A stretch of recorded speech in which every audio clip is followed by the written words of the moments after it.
Ano po yung mga laboratoryong kukunin niyo po? Good morning, Dr. Davalos po ako sa vascular. Opo, Oo. opo. Nakita kayo noong September 3 nga ba? Opo, opo, 3-3 po yun. Oo, ni Dr. Bolodo. Opo. Ano po yung mga pinagawa niyo sa inyo? Hindi ko po alam kung ano yung kukunin. Ito yung dito. Nakuha ko na. Meron po akong CT MRI. CT scan. CT yan.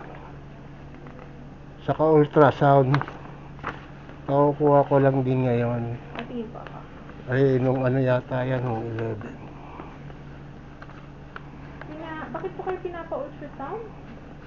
Kasi pagkakaalam ko po sa prostate akong dati tumutubo pa lang eh. Saka dito yung balakang ko po, doktora. Pag nakaupo ako, nakatayo, lalo na pag naglalakad, sumasakit dito, gumagapang hanggang dito sa bit.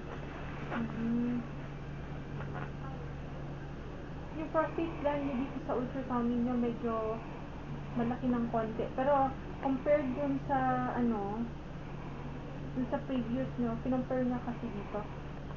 No change naman po dun sa size. So hindi naman siya lumaki. Same lang siya as before. CT scan dito din sa dito pa rin po. Ito po. Ito naman kung ano po, ito po yung ultrasound niyo ha. Opo. Ito pong arterial duplex scan dito sa paa. Kasi parang nagko-complain kayo na Opo. alin yung masakit? Dito po, magmumula rito sa balakang. Ngayon parang pagka nagyuko ka, parang meron bang shooting pain? nawawala siya pag medyo naihanap ko ng pwestong ganon. Pero pag nakatayo ako na kanina, pag nakatayo ka, parang may shooting pain. Oo, masakit na, umaano na rito, parang pinupulikat po. Oo, na parang kinukuryente ka? Oo, parang rayuma, hindi ko maintindihan kung Sige, dito sa may puwet ko pagkapang dito arterial duplex scan po kasi ninyo, walang nakitang pagbabara, no? Dito, sa wala. mga ugat po ninyo, so walang baradong ugat. Okay? Pero may mga calcifications. Then we expect that lalo na kung naninigarilyo, tapos high blood din, mag-expect talaga tayo ng calcifications, pero wala pong significant na bara. Okay? So hindi yun yung nagkukos ng symptoms ninyo. Ngayon, ito po, ha? Ngayon itong CT aortogram ninyo, no?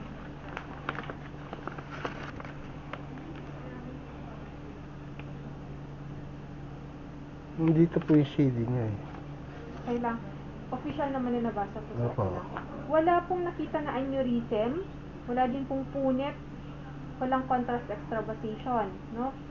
So, ang nakita lang dito is yung dati na, no?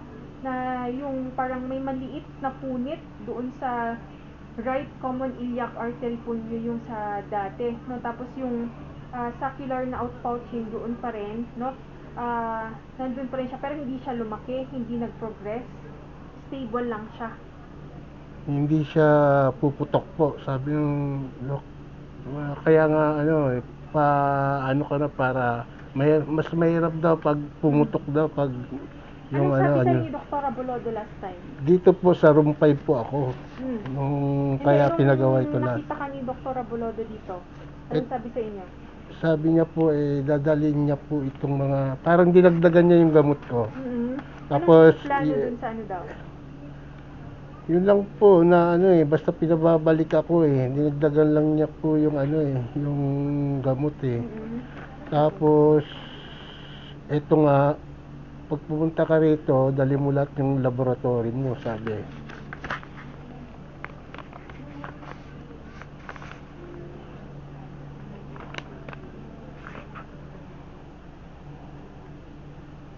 Tapos, pinapabalik ka kaagad. Etong araw na to. Ngayon niya sinabi? Ito yung ito yung schedule ko Kasi tinapos ko muna yung mga laboratory sa Kadyaan.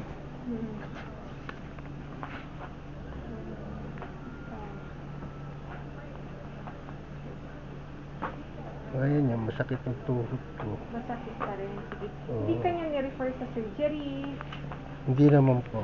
Pero if ever, asan ba ang iyong... Wala siyang sinabi, in-advise sa'yo regarding sa kung ano ang gagawin doon sa sa lumubong ugat. Wala naman po. Anong sinabi? Uulit lang daw nitong Oh, CT scan. basta titignan lang po yung ano. Sabi nung dito sa room 5, gawin Hindi, mo na yung lang. dito po, Dr. Dito. Abolono. Oo. Yun lang po. Basta dadalhin ko itong mga resulta ng ano ko. Binigyan niya nga ako schedule po.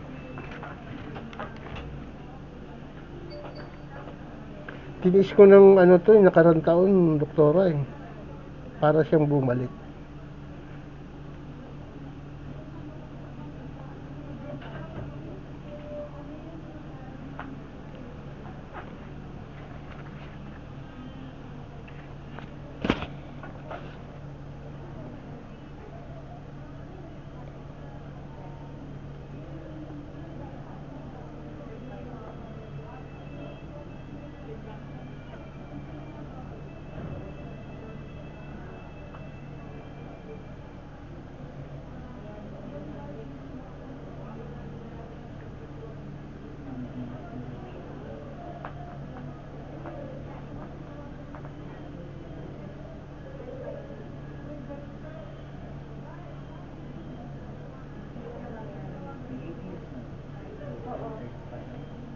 Yung sa arterial, kaya pinagawan po kayo ng arterial duplex ka. I-explain ko lang din ha, yung Opo. baka hindi na-explain sa inyo ng doktor po ninyo nung nakita kayo dito. Opo. Kaya pinapagawa yan para makita po kung meron po bang significant, no, na pagbabara. Okay? Opo. Kapag may significant kasi na pagbabara, definitely kailangan ng intervention for that. Pero since wala pong nagbabara dyan, patent po, no, yung ugat. So, right now, wala tayong indication para galawin yan. Okay? Kasi patent po siya. No? Maliit lang po kasi, yung sinasabi kasi sa room 5, baka nagpanic sila kasi nga, merong aneurysm. Aneurysm pa Sabi rin nga po, po may aneurysm ako. Oo, may aneurysm nga po, pero maliit lang siya. Maliit lang Okay, siya. maliit lang siya. Saan ba Okay. yung aneurysm po? Nasa Hindi dito? sa tiyan, nandito po sa, Dito? kumbaga nandito po. Dito Nandito siya. sa may dito. Oo, sa may singit na banda. Hindi po siya dito sa tiyan. Dito siya sa may singit na banda. So, iwasan po ninyo na ma-traumatize yan. Okay? Or mabangga, mabunggo. Ganyan. No?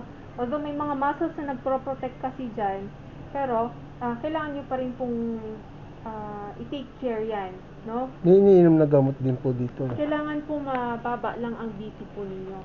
Okay? Ganun po. Mababa lang ang BP, kukontrolin lang po yung BP, kukontrolin Opo. lang po yung heart rate. Pero, at any time na sobrang nakaranas ka, sobrang in pain ka, ang sakit-sakit, bandang Opo, dito, meron ganun. sobrang sakit. Niyuyo ko nga po, lalo na pag naglalakad ako malayo na. Pagka ganun na sobrang sakit, pumunta ka sa ER para ma-reassess ka. Okay? Oo. Pero, titingnan ko yung mga gamot po ninyo. Kasi mataas kasi ang BP po ninyo eh. Ngayon po, 140, no? 270? opo, pero kagabi nag-BP ako 110/80. Medyo sabi ko nagtataka nga ako, pero hanggang umaabot ng 150 po 'yan. Ay, hindi pwede yun. Ganon. Puputok talaga yun.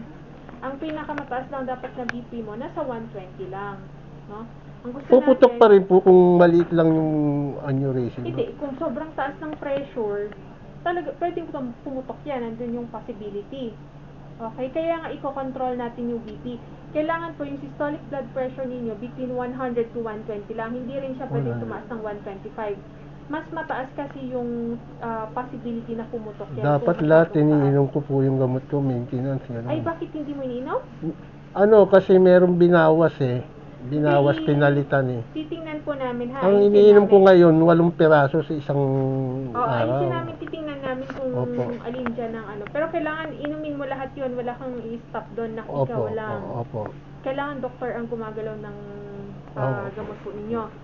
Tapos, maliban po doon sa BP, yung heart rate kailangan nasa 60 to 80 lang. Ano po yung pang-BP ninyo sa bahay? Yung binili